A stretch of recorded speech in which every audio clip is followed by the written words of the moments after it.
em Hebreus capítulo 7, eu gostaria que você olhasse o versículo 26, e eu só quero ler os versículos 26 a 28. Com efeito, nos convinha um sumo sacerdote como este, santo, inculpável, sem mácula, separado dos pecadores, e feito mais alto do que os céus, que não tem necessidade, como os sumos sacerdotes, de oferecer todos os dias sacrifícios, primeiro por seus próprios pecados, depois pelos do povo, porque fez isso uma vez por todas, quando a si mesmo se ofereceu. Porque a lei constitui sumos sacerdotes a homens sujeitos à fraqueza, mas a palavra do juramento, que foi posterior à lei, constitui o Filho, perfeito para sempre. A palavra-chave é uma vez, um sacrifício. Não há necessidade de oferta diária de sacrifícios. Se você olhar para o 9º capítulo de Hebreus, você verá esta mesma verdade repetida no versículo 11. Quando, porém, veio Cristo como sumo sacerdote dos bens já realizados, mediante o maior e mais perfeito tabernáculo, não feito por mãos, quer dizer, não desta criação, não por meio de sangue de bodes e de bezerros, mas pelo seu próprio sangue, entrou no Santo dos Santos uma vez por todas, tendo obtido, passado, eterna redenção. Portanto, se o sangue de bodes e de touros e a cinza de uma novilha, aspergidos sobre os contaminados, os santificam quanto à purificação da carne, muito mais o sangue de Cristo, que pelo Espírito Eterno a si mesmo se ofereceu sem mácula a Deus, purificará a nossa consciência de obras mortas, para servirmos ao Deus vivo. Mais uma vez a palavra operativa é uma vez. Entrou no Santo dos Santos, versículo 12, uma vez, passado, tendo obtido a redenção eterna. Vá até o versículo 24 de Hebreus 9.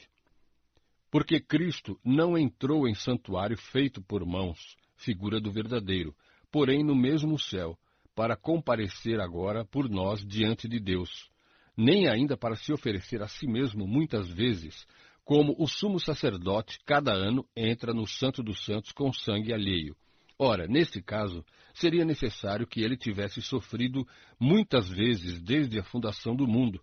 Agora, porém, aqui está essa palavra novamente. Ao se cumprirem os tempos, se manifestou uma vez. Ou seja, o ponto culminante dos tempos, o próprio evento dele, a própria morte e ressurreição, ao se cumprirem os tempos, se manifestou uma vez por todas, para aniquilar pelo sacrifício de si mesmo o pecado. E assim como aos homens está ordenado morrerem uma só vez, vindo depois disto o juízo, Hebreus 9, 28, assim também Cristo, tendo se oferecido uma vez para sempre para tirar os pecados de muitos, aparecerá segunda vez, sem pecado, aos que o aguardam para a salvação. Mais uma vez, a palavra operativa aparece no versículo 28. Uma vez. Ele não precisa se oferecer com frequência, diz o versículo 25. Ele não precisa sofrer repetidamente, como o versículo 26 indica, desde a fundação do mundo. Por mais uma vez, na culminação dos tempos, ele guardou, tempo passado, o pecado pelo próprio sacrifício. Capítulo 10 de Hebreus, versículo 10. Nessa vontade, essa é a vontade de Deus, que Jesus veio realizar, como se diz no versículo anterior, 9. Nessa vontade é que temos sido santificados, mediante a oferta do corpo de Jesus Cristo, uma vez por todas. Santificado significa separado do pecado, em um sentido de salvação, bem como num sentido contínuo. E foi realizado através da oferta de Jesus Cristo, a oferta de seu corpo, uma vez. Em contraste, todo sacerdote, versículo 11, se apresenta dia após dia a exercer o serviço sagrado e a oferecer muitas vezes os mesmos sacrifícios, que nunca jamais podem remover pecados. Jesus, porém, tendo oferecido para sempre um único sacrifício pelos pecados, assentou-se à destra de Deus. A finalidade disso é tão clara. Ele veio, fez um sacrifício que aperfeiçoou para sempre os que são santificados. Ele veio. Ele fez uma oferta para todos, para nunca mais ser repetida. em contraste com os sacerdotes repetindo constantemente sacrifícios que nunca podem tirar o pecado. Há apenas um sacrifício, feito uma vez, por uma pessoa que pode tirar o pecado. É esse sacrifício do Senhor Jesus Cristo. Todos os sacrifícios do Antigo Testamento fizeram retratar e desenvolver quase um desejo apaixonado pelo sacrifício final, que finalmente tiraria o pecado. O Antigo Testamento tinha um sacerdócio, um altar e sacrifícios que eram apenas sombras, antecipação do sacrifício final que viria com Cristo. Ele veio, ele ofereceu esse sacrifício, e Deus pontuou aquele sacrifício destruindo o templo, usando os romanos para fazê-lo em 70 depois de Cristo, destruindo os altares, esmagando todo o sistema sacrificial do Antigo Testamento e todos os registros de todas as genealogias de todos aqueles na linha sacerdotal, terminando assim permanentemente o sacerdócio. Não há mais sacrifícios, não há mais altares e não há mais sacerdotes como uma ordem especial para oferecer sacrifícios. Tudo chegou ao fim no sacrifício de Jesus Cristo. Todos os sacrifícios que estão sendo feitos hoje são antibíblicos e incapazes de realizar qualquer coisa. Todos os sacerdotes hoje são falsos requerentes de um sacerdócio especial, uma ordem especial de sacerdotes, já que agora somos todos sacerdotes. Nós somos um sacerdócio real, todos os crentes. Não precisamos de mediador, todos temos acesso imediato a Deus. Não precisamos fazer sacrifícios porque não há templo, não há altares, não há sacrifícios e não precisamos de sacerdotes. Apesar disso, o sistema católico romano criou um sacerdócio, construiu em cada igreja na face da terra um altar e ao redor desse altar continua oferecendo sacrifício. Dezenas de milhares cronometrados todos os dias, como se tivessem reinventado o sacerdócio levítico, e eles estarão fazendo isso até o fim dos tempos, até o fim do mundo. Diz lá em sua literatura, eles restabeleceram o que Deus mesmo destruiu, e é uma variação do sacerdócio levítico.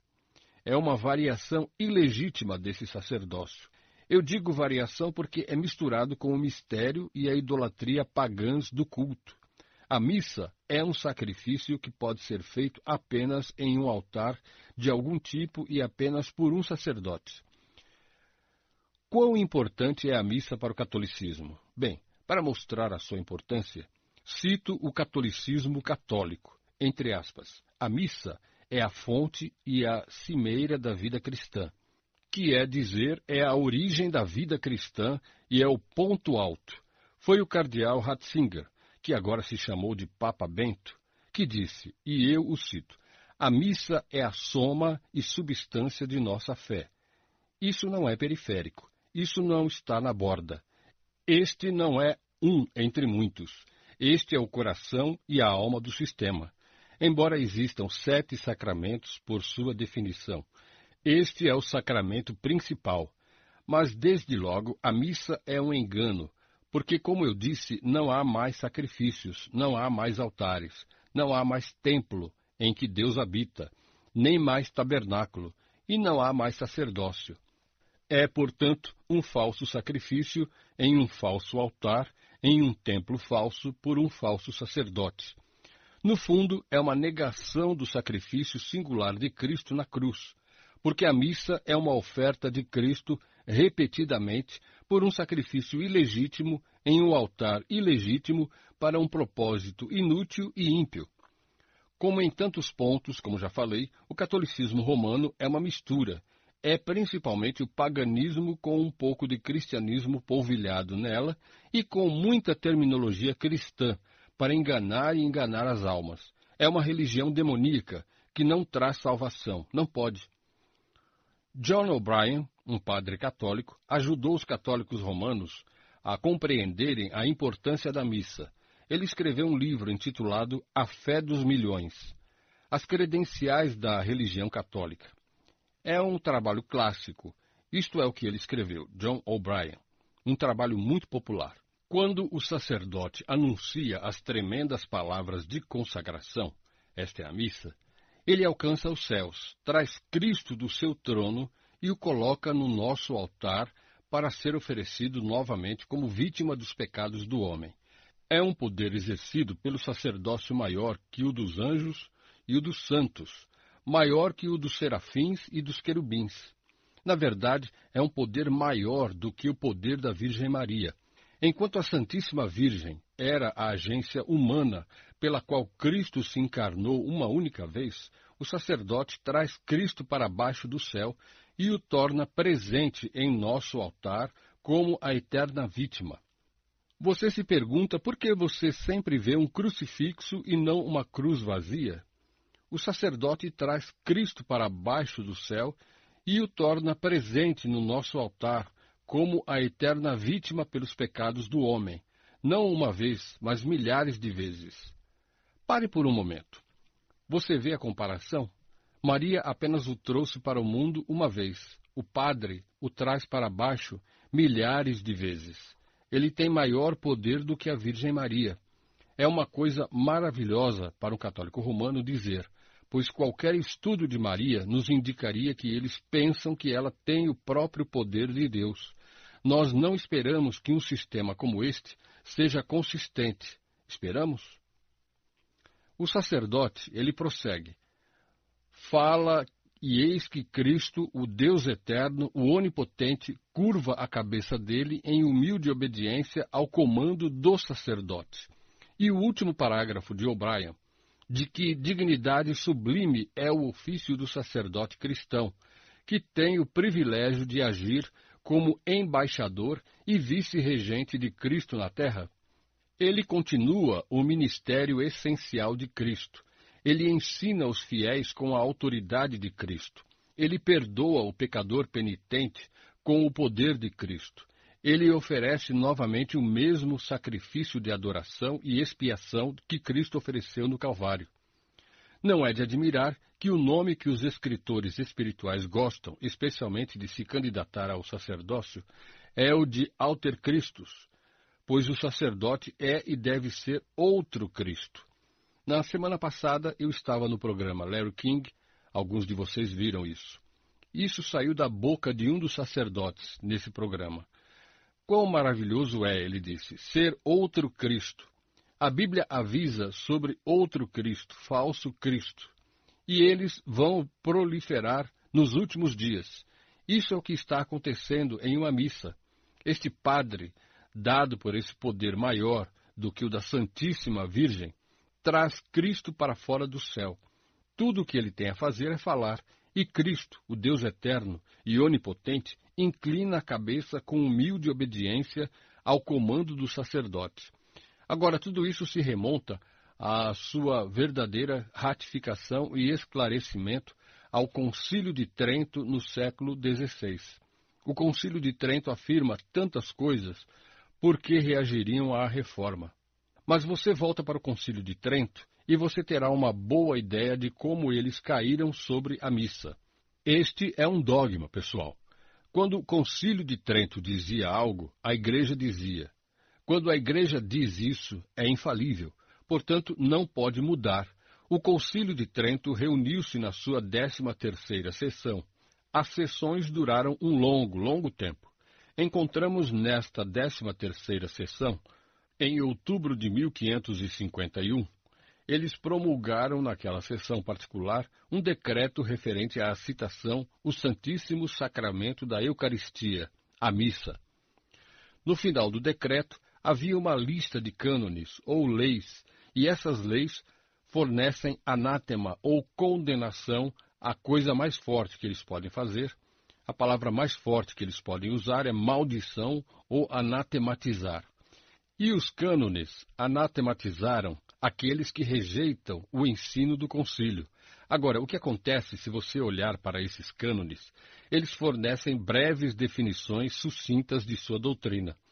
E eu quero ler para você alguns deles que se relacionam com a missa, a questão do que chamam de Eucaristia.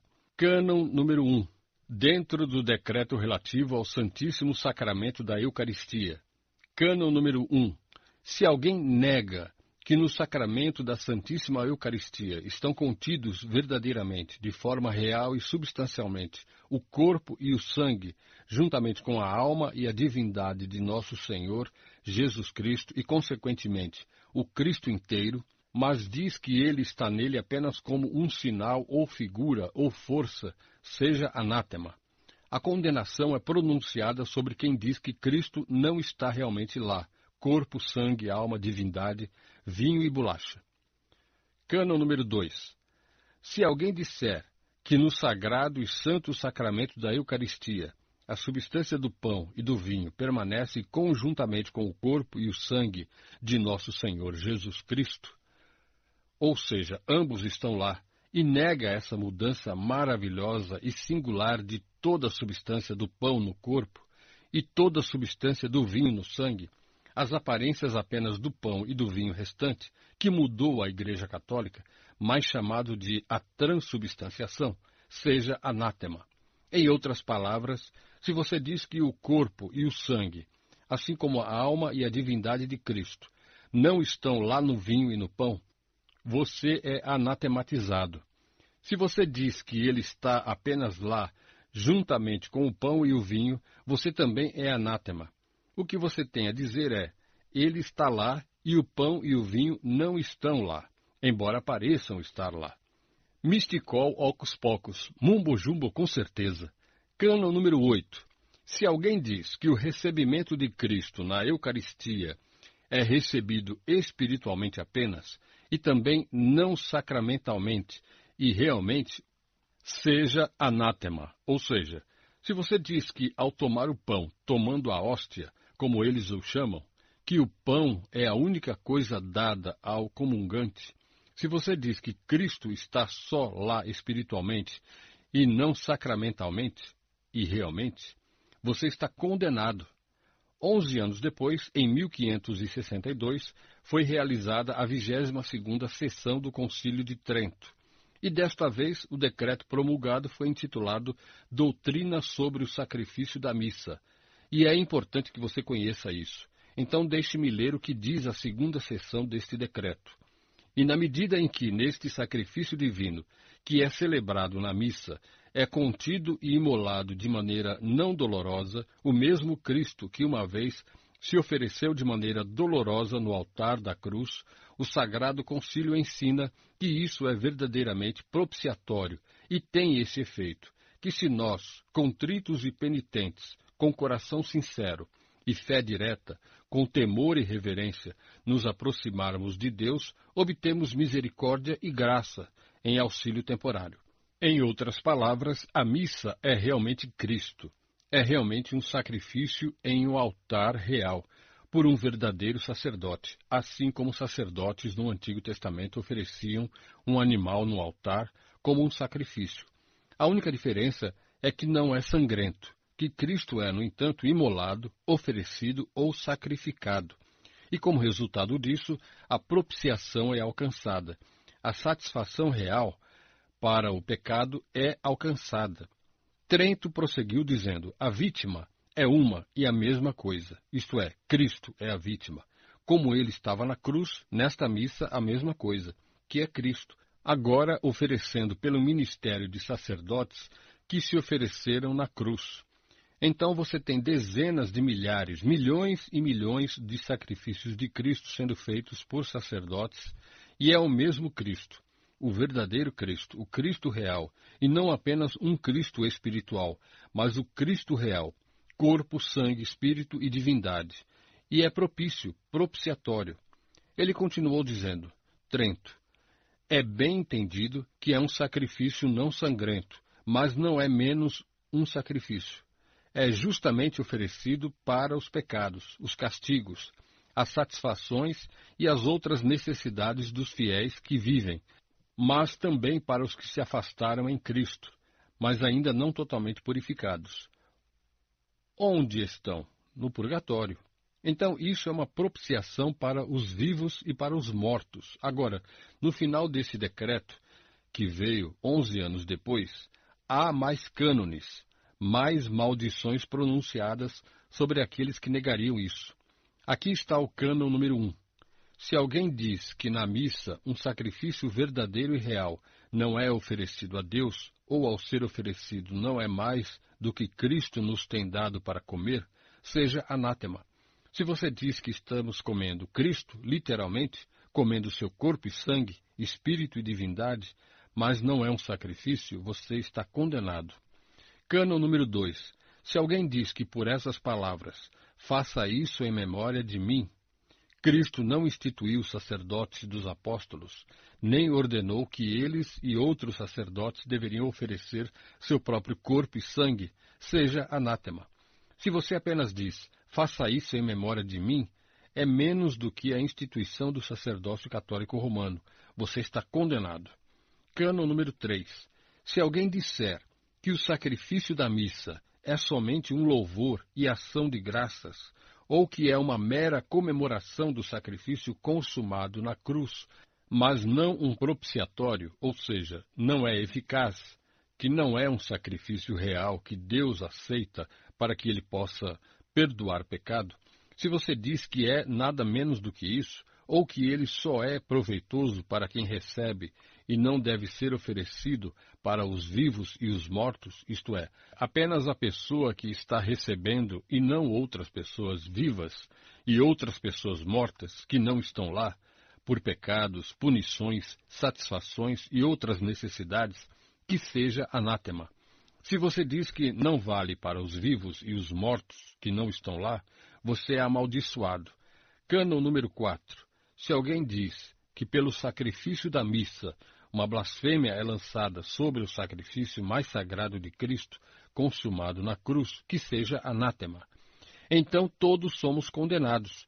Se você diz que este sacrifício blasfema o sacrifício mais sagrado de Cristo, então você está blasfemando e você está condenado.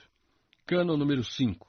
Se alguém diz que é um engano celebrar as missas em homenagem aos santos e para obter sua intercessão com Deus, que seja anátema. São oferecidas missas como uma espécie de oferta a santos mortos, para fazer com que os santos mortos intercedam por nós, vivos e mortos. E então, apenas para ter certeza de que você não pode escapar, se alguém disser que o cânon da missa contém erros, que seja anátema. Quer dizer, eles condenam você de todas as maneiras possíveis. Não há saída. Agora, você entende por que os católicos romanos estão vinculados a esse sistema? Está totalmente cheio de condenação. Não há saída. Como podemos resumir isso? Apenas algumas coisas. 1. Jesus Cristo. Esta é a teologia católica romana da missa. É do Concílio de Trento. Resumo. 1. Jesus Cristo está verdadeiramente, realmente e substancialmente presente no sacramento, seguindo as palavras de consagração. Não aparece depois das palavras de consagração. 2. Transubstanciação. Isso significa simplesmente transformar a substância. Começou como vinho e pão, a substância, mas a transformação dessa substância no corpo e no sangue reais de Cristo é o que significa transubstanciação. A transubstanciação, em segundo lugar, envolve a mudança de toda a substância do pão na substância do corpo de Cristo, a mudança de toda a substância do vinho na substância do sangue de Cristo. É uma mudança real e de fato, embora pareça ainda ser pão e vinho. 3. Uma vez que Cristo está realmente presente na Eucaristia, os próprios elementos são dignos de adoração. Eles são dignos de adoração. Você sabe que quando o católico vai à missa e passa a pequena caixa em que a bolacha e o vinho estão dentro, ele adora? Eu estava ouvindo outra noite no canal católico, quando eu estava em Louisville, e havia um padre. Escutei pelo menos 1 hora, porque ele estava dando palestra sobre a missa, e eu estava checando meus fatos. Incrível como Deus traz as coisas na minha vida quando estou trabalhando nessas coisas. Quer dizer, eu estava no Larry King Show na semana passada com 6 sacerdotes e eu estava checando todos os meus fatos. E então eu vou lá e esse sujeito está dizendo isso. Nós sempre podemos contar, este padre, nós sempre podemos contar a devoção de um verdadeiro cristão, por se sim ou não ele ou ela se inclina e genuflexa na presença do Santíssimo Sacramento. É exatamente isso que eles ensinaram. Em quarto lugar, o sacrifício da missa é propriamente chamado de propiciatório, na medida em que traz um perdão real pelo pecado. 5. Na instituição da missa, na ceia do Senhor, pensam que Cristo instituiu a missa. Ele ofereceu seu próprio corpo e sangue ao Pai nos sinais do pão e do vinho. E, ao fazê-lo, ordenou os apóstolos como os primeiros sacerdotes. Número 6. O sacrifício da missa é devidamente oferecido por pecados, punições, satisfação e outras necessidades, não apenas para pessoas vivas, mas mortas também. E, finalmente, qualquer um que nega qualquer ponto disso é condenado. Agora você pode dizer, bem, isso faz muito tempo. Você está falando sobre 16 séculos. Isso ainda é o ensinamento da Igreja? Absolutamente. Ainda é o ensino da Igreja. Escolha qualquer catecismo católico, qualquer escritor católico, qualquer escritor moderno sobre o catolicismo, Karl Keating ou qualquer outra pessoa, você vai encontrar o mesmo. O ensino de Trento continua a ser a posição dogmática oficial da Igreja Católica Romana. Interessante. No Catecismo da Igreja Católica existem 9 parágrafos dedicados ao tema da justificação. Existem 84 dedicados à missa e 14 parágrafos de resumo. No Catecismo atual da Igreja Católica, Trento é mencionado pelo nome o Concílio de Trento, citado como autoritativo. Suas doutrinas claramente apresentadas como ensinamentos da Igreja. Aqui está um parágrafo do Catecismo. O sacrifício de Cristo e o sacrifício da Eucaristia são um único sacrifício. A vítima é uma e a mesma coisa. O mesmo agora é oferecido através do ministério dos sacerdotes que se ofereceu na cruz. Apenas a maneira de oferecer é diferente. Neste sacrifício divino, que é celebrado na missa, o mesmo Cristo que se ofereceu uma vez no altar da cruz é oferecido de maneira não sangrenta, repetidamente. Eu adicionei a palavra repetidamente para esclarecimento. A teologia católica diz que a missa não é divina. Não é, o que eu disse, uma encenação dramática. Não é teatro. A teologia católica diz que não é uma comemoração, não é um memorial, não é uma lembrança. É um verdadeiro sacrifício que continua o eterno sacrifício de Cristo, a eterna vítima. Não é um sacrifício separado, mas é o mesmo sacrifício como o da cruz continua a ser oferecido novamente e novamente e novamente e assim por diante. É realmente uma amalgamação de sacrifícios pagãos que encontrou o caminho pelo cristianismo muito, muito cedo. A verdadeira devoção católica romana é medida se você se ajoelha e faz o sinal da cruz quando vê o Santíssimo Sacramento. O Catecismo Católico Romano cita o Vaticano II. O Vaticano II diz: tão frequentemente quanto o sacrifício da cruz pela qual Cristo foi sacrificado é celebrado no altar. A obra de nossa redenção é realizada, é um sacrifício redentor, como é a cruz. Que grande caos e confusão é esse! Então, onde você procura a sua salvação? Foi em qual sacrifício? Aquele que você teve hoje, ontem? Aquele que você terá na estrada? Não é de admirar no catolicismo romano que não existe garantia de salvação,